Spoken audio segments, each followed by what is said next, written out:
point in time? At that point,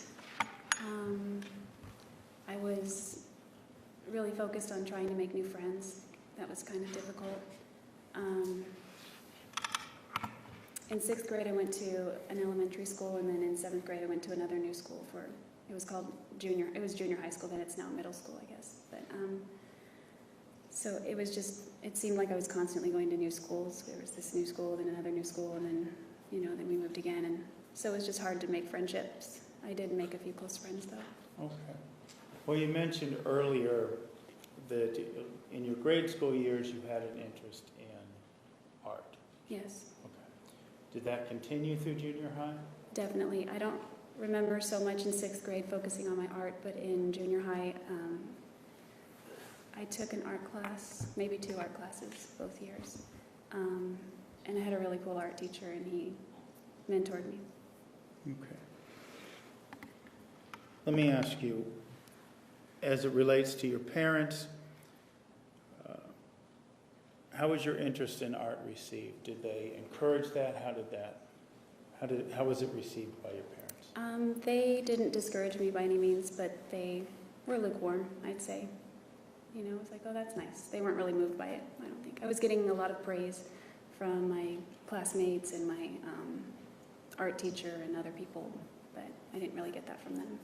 They were just a little bit indifferent, but not disappointed. Was that hard for you not to get encouragement from your parents? It didn't really bother me at that time. I would think it was kind of the norm, so I was accustomed to it. Okay. By that time in your life, you were used to them not fostering your interests, right? Yeah.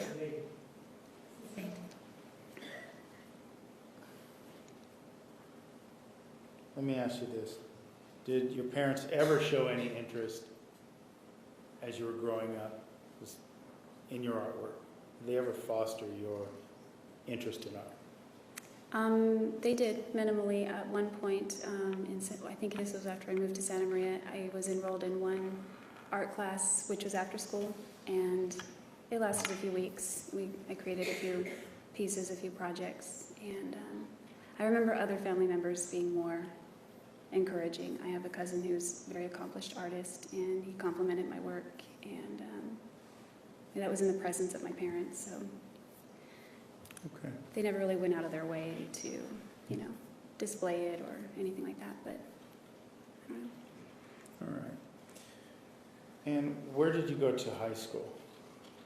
I went to high school, after 8th grade, we moved to Northern California, to Yreka, and I went to Yreka Union High School.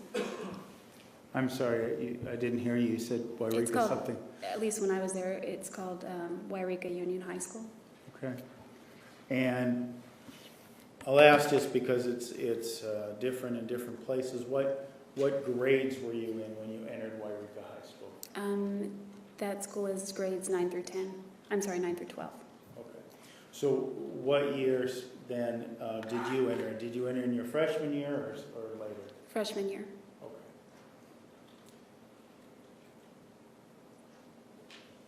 And so you were starting off at a new school again in high school, right? Yes. Okay. And just to give us a sense of things, how far was Yreka from Santa Maria, where you moved from? I don't know the mileage, but let's see, from Salinas to Santa Maria, it's 8 hours, and then, Salinas to Yreka is 8 hours, and then Santa Maria is another 3 hours south, so you're several hours over 10 hours, yeah, over 10, yeah. Did you know anybody at Yreka High School when you were going? I didn't know anybody when I moved there, but my mother went to, I don't know if she went to school with or knew another woman about her age who had a daughter my age that was going into high school as well. So we hung out a little bit during the summer, so I knew her and her sister, but that was it. So just a couple of people. Yes. Now you mentioned when you moved to, based on what you told us before, we correct an understanding that the beatings, the pushing of the furniture, that sort of thing with your dad continued throughout your high school years. Yes. Were those the incidents you were talking about before, about being pushed into the post and the furniture, or were there other incidents? That happened when I was in high school. There were a few things that happened right before we moved. A bunch of friends and I one night decided, like the last night I was there, we decided to sneak out of the house and hang out. And my parents woke up and found out. So when I came back, my dad asked where I had been, and I had fallen asleep. He woke me up around 6, and so when I sat up and I was disoriented because I had been sleeping. So I didn't give him a satisfactory answer, so he hit me across the face, and I fell back down, and then he sat me back up and asked me again, and I didn't give him a satisfactory answer, so he hit me across the face again, and I fell down again. When you say he hit you across the face, did he punch you? No, it was an open-handed, hard slap. Do you recall, did you bleed? No, I didn't. Not that I recall. Did you bruise? Not that I recall. Did it hurt? Yes.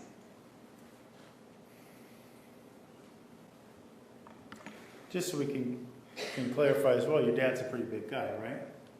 He was very big at that time. His health is, he's frail now, but he was very big at the time.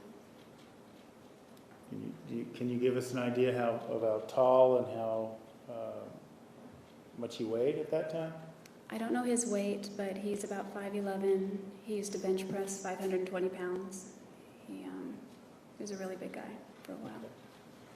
You said he used to bench press 500-something pounds. 520, yes. Was that a hobby of his, weightlifting, or can you describe that for us? Yes, he was very much into weightlifting. He had, I guess it was like a Bowflex machine at home. I think it was called Soloflex. It was one from like the 80s, but he would use that a lot to work out. He was into martial arts. We watched a lot of movies like that. Things like that. He went to the gym frequently. To your knowledge, was your mom aware? I know you mentioned the one incident where your mom was present. Was your mom aware of your dad beating you? Well, when she was present, yes, of course. Sometimes we were on road trips together, and they would take turns if they, had to pull the car over or something. Not that it happened several times in one trip, but I remember it being both my mom and my dad punishing me in the presence of each other. And I don't know, when she was gone, I assumed they would talk about it. Okay. We talked a little bit about your dad during high school and your mom with the wooden spoon. In your younger years, did your mom's beatings with the wooden spoon, did they continue in high school as well? They continued for a short time, but I think as I turned 16, 17, I don't recall her carrying the wooden spoon around. She would just start grabbing whatever was available, like a hairbrush, or she had acrylic nails, so sometimes she would grab me and dig her nails into my skin, things like that. Okay. In high school, what were some of your interests? In high school, I was very interested in learning Spanish, so I took that all throughout high school and middle school. I was getting into art. I was excited to get my driver's license. I traveled abroad to Costa Rica to learn Spanish better.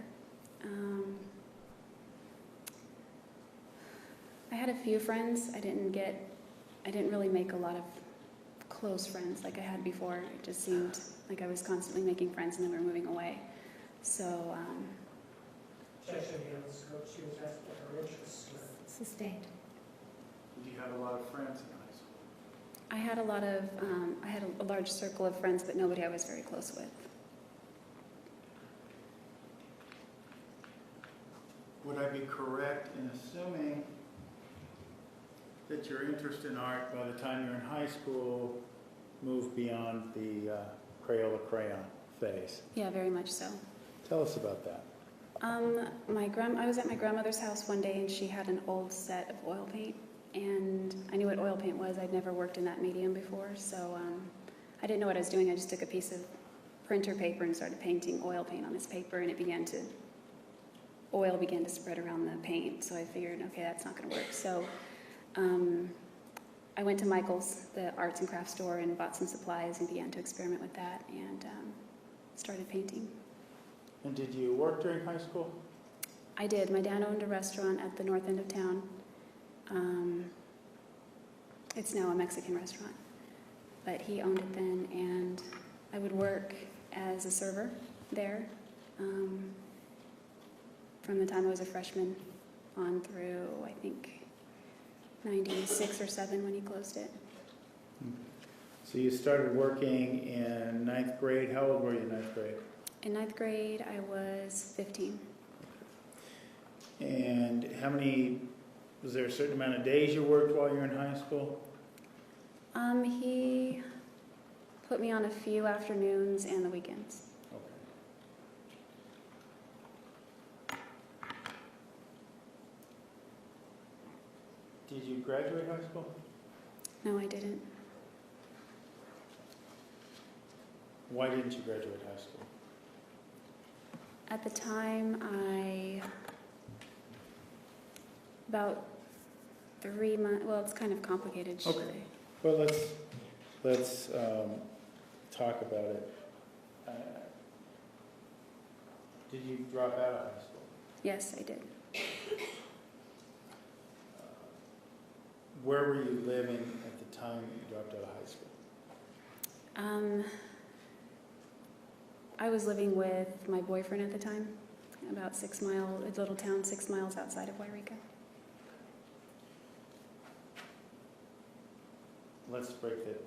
Why did you leave? Prior to that, were you living with your parents? Yes. Okay. Why did you leave your parents' home to go live with your boyfriend? I was kind of becoming tired of the discipline, and I was 3 months until I was 18, and one day they decided to ground me until I was 18 because I skipped one period in high school because there was a final for my, I was taking a college history class, U.S. history, and I didn't feel like I had adequately studied for the exam, so I skipped that period to study for the exam, and decided I would make it up the next day. So I parked my car in the parking lot of Rite Aid and just cracked open the book, and I was studying it for that hour. And my dad, somehow he found me. It's a small town, so I guess the school notified him that I wasn't present for that class, so he found me, and at that point they didn't use physical discipline that day, but I was grounded till I was 18, so I couldn't fathom being grounded for 3 months. When you were grounded in my house, it meant no phone, no TV, no friends, no social functions of any kind. You're in your room, period. So let me ask you this. This would have been towards the end of your senior year in high school, or was this at the end of your yeah, it was in May, I think. Okay, so of your senior year or of your junior year? Maybe April. My junior year, Okay. yes. So you dropped out of high school before you finished your junior year? Is that right? No, I did finish the junior year, mostly with D's and F's, because toward the end of the year, I just let it all fall apart. You mentioned discipline, you talked about grounding. Was there any particular physical incident or an incident of abuse that motivated you to leave your parents' home? One of the incident I described where I was knocked against, I called it a doorpost, I guess it's a door frame. Then at that point the guy I was dating, we started talking about me possibly moving in with him. So after that incident, I began to surreptitiously pack boxes of my things and start moving them out to his house. And then when they grounded me until I was 18, all of my stuff mostly was there. And I thought, I'm just going to go ahead. I was going to wait until I was 18 to move in with him, but it was 3 months away, and it just made sense to me at the time as a 17-year-old. So I just moved out. Okay. after your junior year then, did you just not go back to school? Is that? Yeah, I turned 18 that summer. I got a job at another restaurant and began working there full time. I had bills to pay now, car insurance and credit cards and that kind of thing. So it just, to me, it made more sense to work so I could support myself and my boyfriend. He didn't have a job. Okay. And what was your boyfriend's name? His name was Bobby And what was his last name? Juarez. And Mr. Juarez, how old was he in relation to you? He was 3 years older than me. So he would have been out of school, I would assume? Yes, he was out of high school. And what did he do for a living? He had never been employed at that point, so, you know, it was an isolated town we lived in, and it was difficult to obtain employment. Okay. Well, let me ask you this, as it relates to Mr. Juarez, when did you meet him? I first met him the first summer that I moved to Wairika when I was 15. The carnival comes to town, and so I was there with the girl I'd mentioned that my mom introduced me to. Her and her sister, we were there. And I saw him walking in a crowd with a few other friends, and he caught my eye. It was very intriguing looking. He was kind of dressed like 18th century goth, kind of. He was. Well, can you describe for some of us who may not follow that reference, just kind of describe what he was wearing? Maybe? Yeah, it was like July or August when I met him, and it's in the maybe triple digits in the temperature. It's very hot. Wairika gets really hot, not quite like the desert, but in the triple digits in the summer. But this guy was dressed in a black suit and a high collar white shirt, and he was on crutches. He had long, dark, curly hair, and he just seemed intriguing to me, so I remember seeing him walk by, and I didn't approach him or anything, but I noticed him. So we spent the day there, my friends and I, walking around, and at one point they were getting in line for the zipper. I didn't want to get on the zipper. There was only 2 per cage anyway, so I was kind of the third odd one out. So I just stood next to the line waiting for them to go on the zipper and come back. But I was just looking around, and I caught his eye again, and he was looking right at me.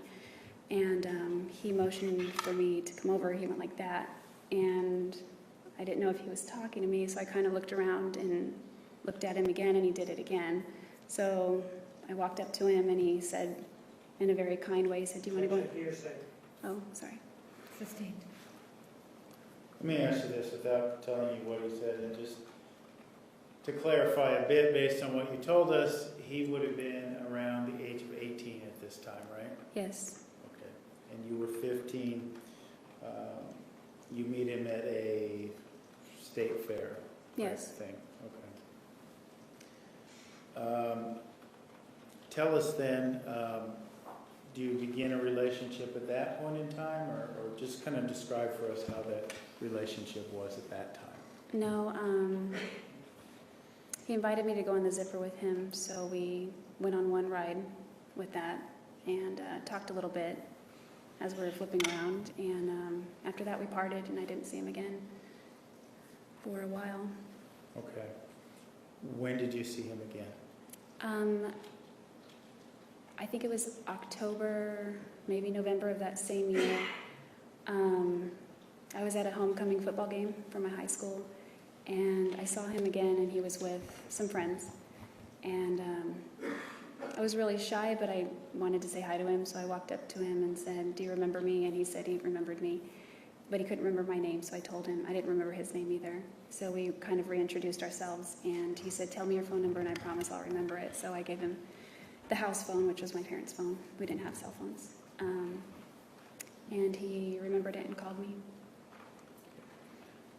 Did you begin dating at that time? No, we were just friends. We talked for a while. We weren't dating. Okay. He was actually seeing a girl, I think.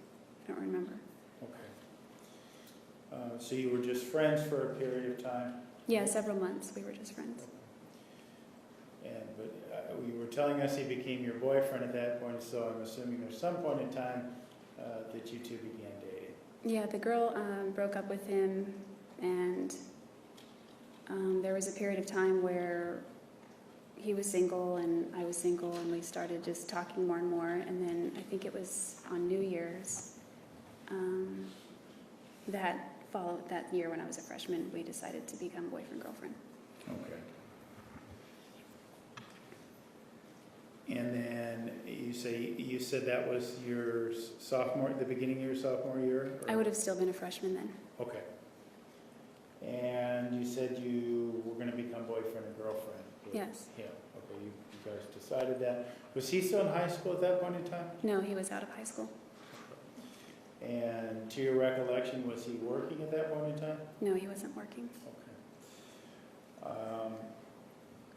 Describe for us then what being boyfriend and girlfriend at that stage in your life meant for you and Mr. Arias. For us, I didn't have a car. I didn't have a driver's license yet. I think I was getting my permit that year. So he would come to town, and so during lunch, a lot of kids would leave campus, and there's a small gas station, USA gas station, near the high school. So I would walk down there, and he would be there. There was an arcade there, and he really liked video games, so we would meet there and just hang out, hold hands, that kind of thing. Okay. How long at this point in time,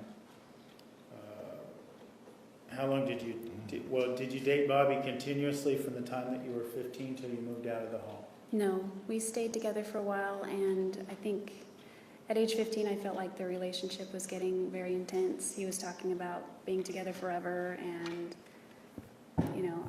I loved him, but I didn't feel like I was in love with him, and I knew at age 15 there's no way I could decide who I wanted to spend the rest of my life with at that point. So he wanted to move to San Francisco, and he had all kinds of wild ideas, they seemed fun, but they were just not where I was. So at that point I broke up with him. What do you mean wild ideas? Well, he entertained the belief in vampires, and he thought, well, let's go to San Francisco and see if we can find some real vampires. And, I used to read Anne Rice novels at the time. It didn't seem realistic to me, but it seemed like it was just an idea that I would go along with, with him. And this was at a time when you were about 15 years of age. He wanted to move to San Francisco and hunt vampires, right? So we could live together forever and be together forever.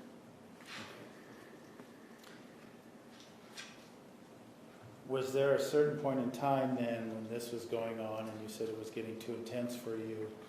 Did you and Mr. Arias break up? Yes.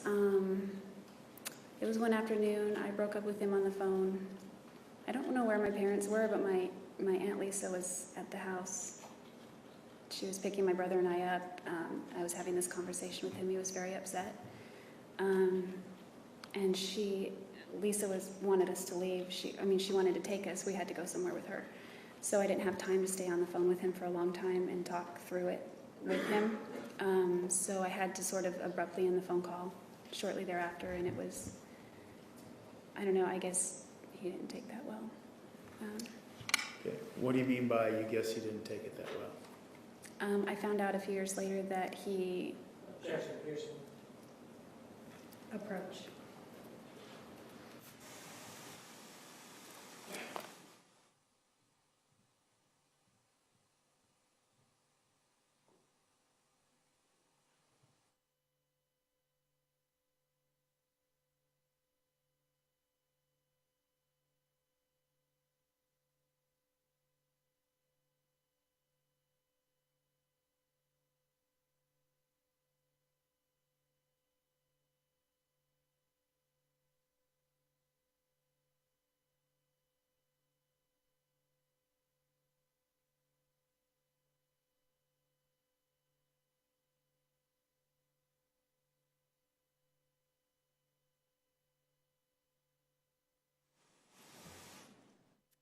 Overruled. You may continue. Sorry, Ms. Arias. We were asking You said you understood that Mr. Juarez didn't take the breakup you had when you were about 15 so well. Describe for us what you mean by that. I learned a few years later that he slit both of his wrists and tried to kill himself, and he was committed to some kind of psychiatric ward in Citrus Heights, just north of Sacramento. Okay. Did you have, after this phone call where you broke up and you left your home, did you have any sort of relationship with him in between that and the well, let me ask you this way. It sounds like he was your boyfriend again about the time when you turned 18, right? A few months Yes. beforehand? Okay. How did that come about? We didn't talk at that point for a few years. It's kind of silly. There was this older man that used to come into my parents' restaurant. I'd say he was in his 60s, maybe 70s, and he always had his Bible. And it was a small pocket version of the New Testament, and he had it all marked up, and he was always, quoting Bible scripture and things. And he had done the math in the Bible and determined that he knew when the second coming was going to occur. And he said it was going to occur September 23rd, 1997. So I was really naive, and I kind of believed him. So he would come in weekly or several times a week on my shift and continue to reiterate that. So, at the time I was non-denominational Christian, and this seemed important. So I thought that Bobby should know about it, because at the time he wasn't religious, and he was uncertain about his spirituality, at least when I last had known him. So to me it was important that he at least hear that information, so he could make a decision for himself. So I made contact with him again and called him.